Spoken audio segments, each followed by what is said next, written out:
Welcome to Closer to Venus. I'm Johnny Burke, and today's guest is Viki Quirk. She is an intuitive coach, breathwork teacher, and near-death experience survivor. Today, we will be talking about how she utilizes the Akashic Records to help people heal their past, embrace the present, and move forward to their future. Viki, welcome to the program. Thank you so much for having me, Johnny. I'm excited to be here. So, how did you discover when you had intuitive or what people call psychic gifts? I can think back to childhood and having a lot of deja vu. That's kind of my first recollection of something being different. But my mom also had deja vu, so it didn't feel all that different. Then as I got older, I would just kind of know things before they happened. And I'm like, I don't know where this is coming from. It didn't really become clear until like my late 20s. And I was living with my then boyfriend, now husband. And I started seeing things in our apartment. And I was like, I don't know what is going on. And then I got really lucky. I was talking to the receptionist at my acupuncture place. We got to talking about all this stuff and all this work that she was doing. And I was like, oh, let me ask you something. So I started to describe it to her. And she was like, oh, girl, you've got some gifts that you are not using. And I was like, what are you talking about? And so her and I talked about it. Everything she said was like, yes, that makes sense. Yes, that makes sense. I then started to explore, what does it mean to be intuitive? What does it mean to be psychic in any way? And started to look into books. And then she put me on to a teacher who I eventually studied with for a number of years. And then I was like, oh, if I tap into this, if I use it, my life is easier. Right? And I'm not seeing weird stuff all over the place at night while I'm sleeping. I'm able to like manage this. And it was crazy to see how my anxiety subsided, how a lot of things just became more easy for me when I started to embrace that I could feel energies outside of myself. I could also take them into myself and needed to work on that. So it was kind of a serendipitous situation where who expects to be talking to the receptionist at the acupuncture place and have her say to you, hey, by the way, you're gifted. Actually, that's a really good point because many people get confirmation of these intuitive gifts could be a number of modalities. The Reiki healer experience seems to be an entry point for a lot of people to become aware of the intuitive gifts. Totally. Because I think it's a modality that feels very safe and comfortable and that is more well known now than a lot of other modalities are. And that was one of my first explorations also too, was after I had that whole revelation in the acupuncture office, was then I pursued receiving Reiki and later got my own attunements to become a Reiki practitioner. It's an easy access point, but I think it's a very profound access point where big things can happen, even though it seems rather simple and it feels safe to most people. It can be a super profound experience in it. And I think a lot of people are not expecting something like that to happen. They're not expecting to have an awakening or waking up or whatever you want to call it. So back to your intuitive abilities. You first got a glimmer of that when you were young, but you didn't really get full confirmation until you're in your 20s. Yeah. You also mentioned deja vu. Were these images, did this happen in dreams or was it a spontaneous? Oh, it was typically a dream that I would have. Then I would experience the exact same event a couple days later. And I was like, wait, did I dream that? Or did I do this twice? In my later teen years, it became much more prevalent that was happening. And I would sometimes be confused in class because I'm like, why do I already know the answer to this? I had dreamed it. And it was just this kind of trippy experience. And my mom had mentioned having deja vu, but it wasn't necessarily a conversation we really dived deep into. It didn't really start to click for me as that being a part of my gifts until I was in my 20s and actually right when my dad passed away. He had cancer twice. Second time around, he went terminal. And he was in the hospital over the weekend. And the second the phone rang, I had this flash to a dream I had had about a year before of the phone ringing us being called to the hospital, and on the way to the hospital in the dream and in reality, I had the thought of my dad just died. And when we got there, he had passed. So that was like the most pure confirmation I ever could have gotten, because it was the exact same situation playing out. Would that be an example of a premonition?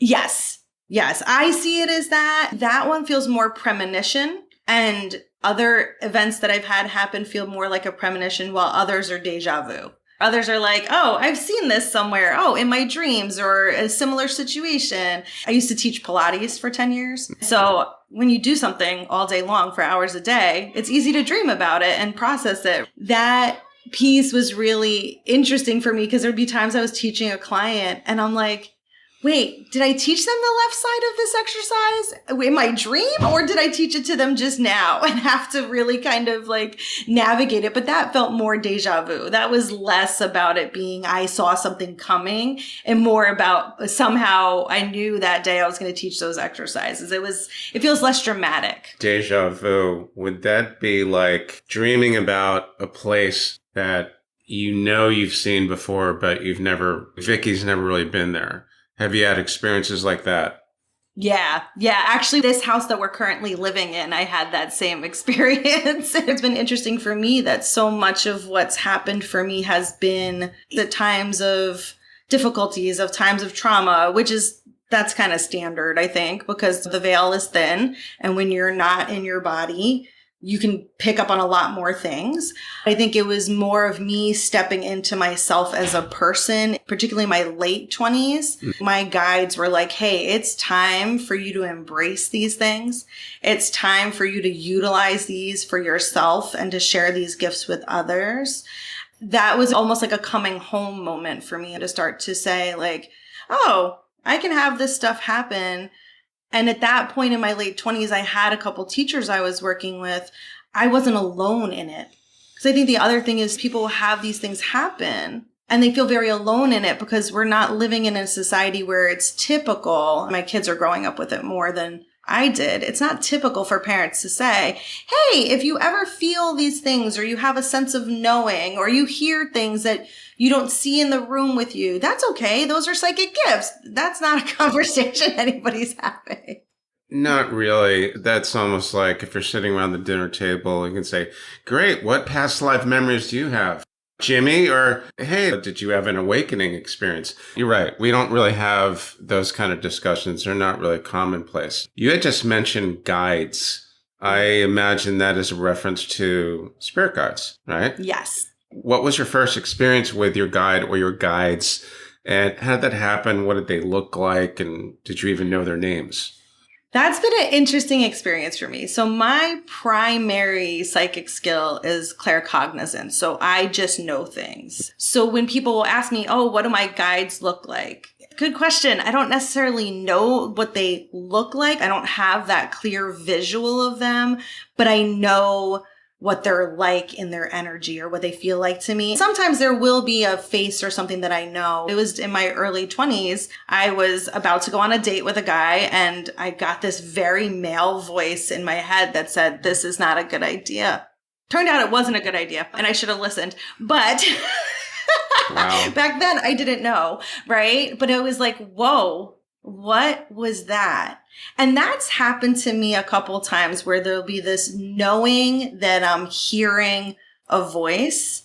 I have had really cool, very clear visuals of who my guides are in readings with other practitioners. I have one practitioner in particular I work with all the time, and also in my breathwork sessions. So when I practice breathwork, I'll get sometimes this really clear visual, and they'll like float above my face while I'm breathing. And I'm like, oh, this is a Native American guide, or, oh, this is a nomadic witch from a past life who's my guide. And it's more of the knowing that they're there and that feeling of somebody is with me. And it varies. My guides have changed over the years and over my commitment to my work and how things have gone, it's changed where sometimes I feel more angelic presence, which feels really soft and easy and very soft spoken. I have one guide. She always speaks to me in this very like direct way where she's just kind of like, get it together, girl. Like, what are you doing? I can always tell when I'm veering off course because that guide will appear in my writing. If I'm journaling, if I'm doing breath work, if I'm about to start a session with a client, a guide will appear to me in some way. Usually I will hear them say like, hey, there's gonna be some messages in this session that are also for you because you haven't been listening. Mine are pretty direct. I'm going to reference something which happened in another episode where this woman was about to end her earthly existence. And as she walked into the kitchen to the drawer, she heard a voice saying, sit down. She looked around. Obviously, there wasn't anyone else in the room, and she kept walking. And in a very loud voice, that voice said, sit down. I'm not going to go into the whole episode there, but my question is that more of a clairaudient moment, or is that more of a claircognizant, or is it a mixture of the two? I think it can be a mix. I think it depends on how she experienced it. The way I always explain it to people is that I know I'm hearing something, but I don't necessarily hear it. Like right now I can hear like the heater in this room making noise. I don't hear it that way. It's more like I know I'm hearing something, but some people do with clairaudience hear it in the room, like outside of themselves. For me, it's more of a voice in my head that I know isn't mine. It doesn't sound like mine. It doesn't feel like mine. It's not my thoughts. The intonation can be different. Like there could be an accent. My guides come through pretty authentically in whatever their background is in that way. Clairaudience and clairvoyance were two skills I wanted to develop a bit more. And what I've worked on in my like 10-ish years of doing this, I've worked to develop some other skills because I do think there's value in you honoring your primary skills and value in exploring other skills that you have as well too. So you can have a more rounded experience and get more out of your communication. Sometimes you're going to see something that's a sign that's maybe a passing little light or a little blip or a little something. And it's like, wait, what was that? So you want to have your eye and your third eye all attuned to seeing all the things. You want to be able to hear what's not being said in addition to what is being said. So it's kind of more of a rounded experience of being gifted. Can we assume that all of us have spirit guides? Because I've heard that quite a bit. Yes, I believe we all do. I think what I find when I work with clients and we're in a session, it depends on how receptive we are to that idea that there's some things, some beings outside of ourselves that are there to help us, that are there to guide us. I've had distinct situations in my life where I've shut that channel down. Do I still feel, if I look back and reflect on those times, do I still feel like I've been pushed and kind of directed in a variety of ways and have gotten where I needed to be anyway, despite myself? Yes. And when I look at that, do I know that comes from like my spiritual team, which to me also includes loved ones who've passed away, past life versions of myself in alternate dimensions. All of that is there for me. I don't believe guides ever give up on a person, but I do believe they try to find other ways. If someone's not receptive to it coming to them in a divine way, in an energetic way, I think they put people in their life to say like, hey, here's what you should be doing, or here's where you should be going, right? I think they find other ways. I've heard this quite a few times that our spirit guides can be our family that has passed on. Mm-hmm. And I've also talked to a number of people who have said your spirit guides changed throughout your life depending on where you are and where you need to go and what you need to learn. That seems to be a common entry point for a lot of people to discover their intuitive gifts, is it not? Yeah. And I think it seems like it. If we're paying attention to major things in our life and we're spiritually tapped in at all, we might notice that we've had one guide consistently or a couple guides consistently, or we'll notice a change. When I think about it, I think I had a complete guide turnover to new guides when I had my near-death experience, which was during the birth of my older son. There was so much for me in that whole experience where I totally backed out of all the work I had been doing. I refused, and my friend and colleague and my trusted spiritual partner in all things that we talk about today, Andrea Mitchell, she could tell you I was very resistant to the idea of tapping back into any energy. I was very angry that I went into my older son's birth not knowing that I was going to have a near-death experience, that I was going to almost die. That anger sat with me for so long. And it took me a long time. And it came to a point where I finally said to her, okay, you can do a reading for me. My guides came through saying that they did not know that was going to happen. They did not. They did not. That also then set me on edge because I was like, wait a minute, you're supposed to know all the things. And they're like, we know a lot of things. We can know many things. We can know many versions of things. But humans also have free will.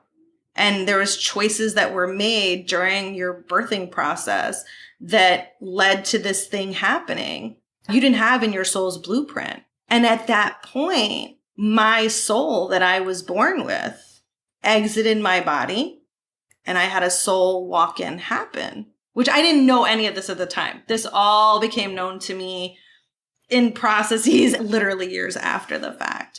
But that was a moment where I tried for almost a year to shut down any intuitive hits I was getting, any psychic information. And I did a pretty good job of it, but not completely. My guides weren't going to let me go that easy. But when that soul walk-in happened and I finally came to terms with my guides didn't know, they couldn't have warned me. That whole team of spiritual guides that I had, I felt change within the next couple months after that. And I had a new set of guides appear that I think were more in alignment with the soul I have now and also more in alignment with where I was and could be kind of a fresh set of spiritual eyes and ears and support for me that I wasn't so angry at. So that's the first time I've heard the term soul walk-in, but I also think it ties into something you mentioned earlier, which is, I think, pre-birth planning. Yes. Which means you have a blueprint. You are in that in-between space that Dr. Michael Newton obviously wrote about. And you pick your mom, you pick your dad, and the boyfriend that's going to break your heart and all that good stuff. And then you come back down here and you forget about it. But then you have a near-death experience, which apparently your guides did not know about. But it's because basically you had one soul go away and a soul walk in. It's almost like a musician saying, I don't like that plugin, so we're going to use this one. That's a better whatever. Maybe that's a crude analogy, but it sounds like it's almost like a transplant. Yes. In a way. And so when a soul walk-in happens, there's some reason that the soul that the person was born with is going to leave. Or sometimes two souls will inhabit a body together. And this can happen for a variety of reasons. What I've learned in my studying of this over the last couple of years and just my own experience of it is oftentimes a soul believes they have met their purpose or surpassed their purpose for their incarnation in that lifetime and they're ready to move on. I believe in what I've gathered in my own diving into my own stuff around this is that my soul was like, I'm tired. This has been a really hard lifetime. There's been a lot of trauma. There's been a lot of stuff. I've done a lot of work. I've changed in a lot of ways. I've grown in a lot of ways, but I'm ready. I can't be here. And this body is failing. So if this body wants to continue on, I'm willing to turn it over to another soul that's willing to incarnate into an established body versus coming into a newborn. The example I just gave you a few minutes ago about a woman planning her suicide was warned by spirit or guides or whoever that was. I don't really know, but the spirit basically told her, if you go through with this, we're going to bring you right back to the same type of situation in another lifetime. Could that be that person, her soul is going to walk into someone else's body in the same situation? Does that make sense? Yes, it does make sense. In that case, I could see it happening where her soul is like, okay, I'm out and returns to the spirit realm and maybe hangs out in the spirit realm for a while or then incarnates into somebody else. But another soul could step in and she survives that attempt of suicide. If she dies from that attempt of suicide, she might come back. Her soul wouldn't have necessarily walked out for another one to walk in. Her soul could return to the spirit realm and then get reincarnated into another person with all the same lessons and experiences. They're going to vary. They might be a different flavor of those things, but that can happen. That's part of when we look at what our repeated patterns are in a lifetime, the things we consistently do. I always look at it from two perspectives. Like, what was going on for you in your upbringing that maybe developed as a coping skill? And what's happened for you in past lives? What lessons were there for you in other lifetimes that maybe you didn't fully learn or you didn't fully inhabit the teachings of? So now you're here to give it another go, and you have different resources in each lifetime. Is this the lifetime where you have the resources that you need to learn these lessons so that these lessons no longer appear for you in future lifetimes? Can you tell us what you have learned from your past lives, and do you recognize anyone you know today from one of your past lives? Yes. Past lives have been interesting. I didn't know anything about past lives until I had started working with my teacher, Vanessa Cadornio, on intuitive work. And then she was doing some hypnosis work with me privately. And we got to talking about past lives. That's how I got introduced to the Akashic Records, was through my own hypnosis sessions with her. And so it was very interesting for me because I believe in therapy, it's valuable, but I also believe in bringing in these spiritual components, because what would happen when I would explore my past lives, either in a full past life regression session of hypnosis or through an Akashic record reading, I was like, wait a second, I've done all this before. This is a pattern for me. Or some stuff was just this lifetime, but I have these other past lives that can feed me information about how to work with this. One of the first past lives that ever came up was between me and my husband. We were sisters in Russia in a past life, and it was a terribly difficult past life. We had a lot of trials and tribulations. We had a lot of challenges. And then when I looked at our relationship at that point, we weren't going through the same thing. We weren't sisters again, but we were having a lot of trials and tribulations, and we kept coming back to each other, which was the same thing that happened in that past life. I have past lives with my mom, with my sister. I'll have clients who sometimes I have past lives with, which is always trippy. So it's easily recognizable for you. I've always asked, just out of curiosity, how many of the people in my current life are most likely someone I knew in a past life? And the consensus is almost everyone. Would you agree or not? I think it depends on the degree to which they were significant in our past lives as to how they may show up in present life. So I think we can encounter a lot of people in our life, people randomly that we bump into at the grocery store kind of thing, who we've had lifetimes with before, but that doesn't make them significant. I also find it interesting when I do readings for people in the same family, past lives will come up between certain family members that only come up in one person's reading, not both people's readings, because that past life was only significant to that person. So I do think we're encountering people all the time. I figured this out when people used to say to me, "You look so familiar. I swear I know you from somewhere." And if I tap in that moment, yeah, I have a past life with them, but it's not significant in this lifetime. It doesn't matter. It doesn't matter to me. It might be more significant to them. One of the things I think we can take away from this, because you've mentioned pretty much the gamut, past lives, Akashic records, pre-birth planning, soul guides, spirit guides rather. Is it a no-brainer for you that basically our consciousness, our souls, we don't die. Our physical bodies obviously expire, but we keep coming back. For the people that don't believe and are very skeptical, what would you tell them about this when they ask, how do you know this person isn't just making this up to get attention or to sell a book on Amazon? It's hard because I think it's different for each person. I've dived deep enough into all of this, and I've had too many things happen that make sense to what I've been told when I read for myself or when someone else reads for me. There's just too much in my body that says, yes, this has happened. There's too much there. I can't deny that. When I work with other people, and I do get on the rare occasion, it's usually a loved one or a friend has referred someone to me for a reading, and they are very skeptical. I'll say to them, you don't have to do this if you don't want to. Some of it can be fear of what they're going to find out and what they're going to feel compelled to or feel like they have to do with the information they receive. And so when I have those readings where someone's like, no, I'll do it, but they're resistant, I'll usually ask their guides, give me something that they can connect with safely, that feels comfortable for them, that feels like they've already know this and I'm just confirming it for them. And guides will usually share something from a loved one who's passed, that there's no way I could have known it because they didn't tell me anything about it, except that I got it from their guides.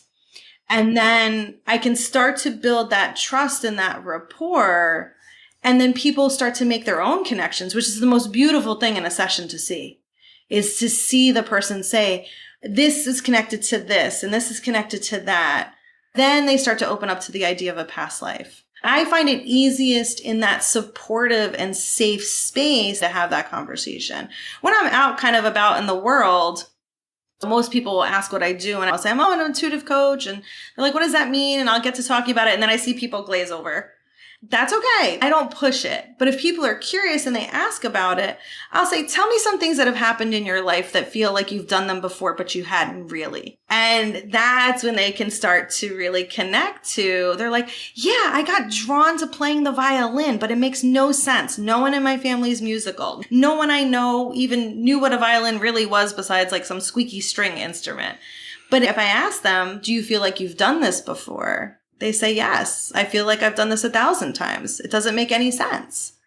It's because they did it in a past life. And their soul is like, hey, this is good for you. Do that again. Let me draw you into that. Let me get you to something that's going to help you. Let's talk about your practice. So with the Akashic Records and past lives and maybe even the in-between space where we make our blueprint, how do these things manifest in your work with your clients? My work has evolved quite a bit. When I first started out, I was kind of just doing straight Akashic record readings. I had like a whole protocol I went through and I was just looking at that. But what I started to realize as I worked with a variety of people and dived deeper into the work myself was, to me, the Akashic records are the library of everything that's ever happened in the universe, everything that's happened in multiple dimensions, anything that can happen in the future. Each one of us has our own reference book that we can pull out that's going to have that information. And the librarians are the Akashic record keepers. They're the ones who hold our information. If we can use that, we should call in all the other things that we can use too, because they're already in the Akashic records. We should call on loved ones who've passed away. So I will call on loved ones who've passed away and ask them to be part of a session if they want to be, if they have something to share. I ask for guides who are in animal form, guides who are of a divine nature, but not necessarily one that we have a name for, angels. I call everybody to the party. That's what I tell clients. I want everyone to come to the party and we'll see what everyone has to share. So when I go into a session with someone, yes, I'm opening their Akashic record with their permission because that is sacred information. And then I'm calling in all these other components as well. I do energy work within them. We can release energetic blocks, which will then release over time and space. So that's what's cool. If you're in your Akashic record, you're healing something present day. You're healing it in your record, which means you're also healing it in past lives that are available to that. And you're healing it 7 generations from in present life backwards and 7 generations forwards. So you can do a lot of things in there that have this reverberating effect where it stretches outward beyond anything we can imagine. How were you drawn to pursue understanding the Akashic records? And also, you mentioned something about healing something in the past. Does that change the past life data point? Or does that reverberate forward and have an effect on the present and the future?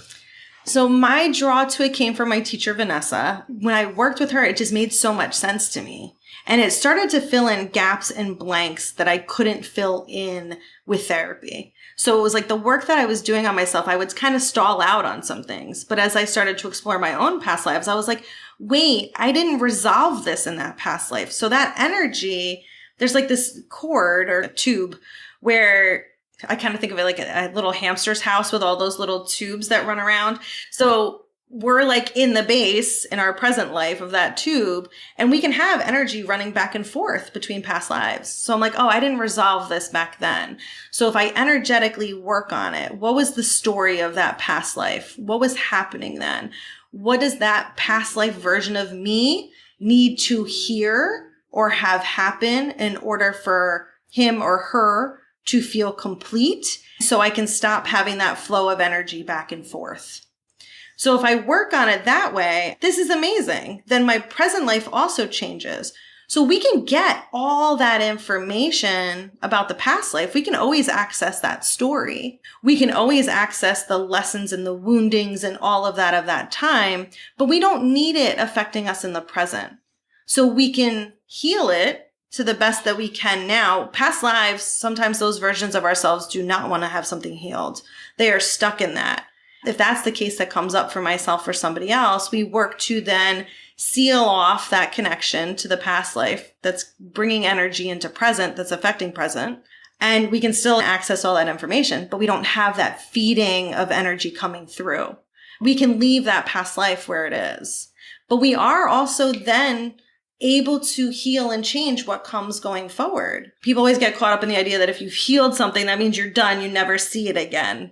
That's not my belief. My belief is if you're healing something, it's pretty much always active. It's how you respond to it each time it appears. Or there can be some things that you heal that you don't see again, that you're just complete with because you've had lifetimes of it, or you did it really big in this lifetime. So for me, it can work to go backwards and forwards from what's presently presenting. So that was the draw for me in the Akashic Records, is I can use this to help my present and then in turn heal past, and then in turn lay the foundation for something different to happen in the future. From a practitioner's standpoint, how would the path for becoming a past life regression therapist or an Akashic Records reader be different? Why would they take one path versus another? That's an excellent question. And that's one that I get asked more than I ever thought I would. The Akashic Records is not a past life regression. So if you're doing a past life regression, you're actually in hypnosis, typically going back in to that past life, and you're experiencing that past life as it's happening. Whatever past life you get drawn into, you're experiencing that. When you have an Akashic Record reading, someone's telling you, and you may have recollections while you're in a session, but someone's telling you what's happening in that past life or the key points of it. So there's a difference between experiencing it or being told about it. I've had both. I prefer to be told about it because when I experience it, I get kind of stuck in, oh, I should have did this or I should have did that. And what if I tried it this way? But that's not really what the regression is for. It's not to go back and try to redo it. It's to go back and see what was there to heal it. It gives me to know the story versus relive the story. And I think practitioners will choose what fits them best or what they feel is most effective. I've found both to be effective for me, but I don't feel drawn to help people go back into those past lives. I think there can be traumatic events there that sometimes we're not prepared for, that we can feel re-traumatized by that regression. Now, if you have a good therapist who's done all the things they need to do, they will process that with you and get you through that. I have a degree in social work, so this is also a more appropriate avenue for me to work with the Akashic Records this way. I am trauma informed and have trauma training, but I also know where my limit is and will properly refer someone out if there's trauma that's coming up that needs to be processed. Okay. They're both realistic methods or modalities for learning about our past and possibly healing them. It's just a matter of preference. They're both valid. Yeah. And I've had clients who've done both and like myself have found benefits in both modalities. I think you can use both. I know a couple really great past life regression therapists. That's all they do. And it's awesome. Who see me for Akashic Record readings. And I see them for past life regression. So I think you can do both. There's no hindrance there at all. It's totally available and what you feel best with. That's a good thing to remember because I think some people might think, should I do one and not the other? Might there be a conflict? So what are the biggest takeaways you feel that listeners need to know about your work and also how this has changed some of your views, your experiences?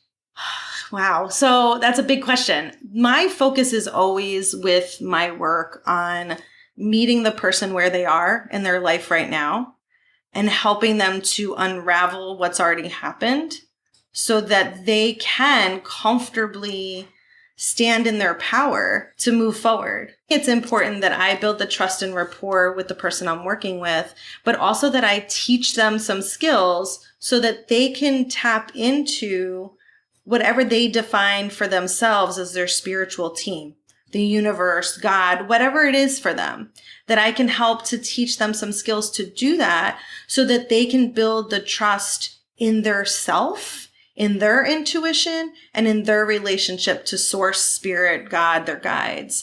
So that to me is the most important part. And I think that's been my process, which is why I work so hard on helping other people with it.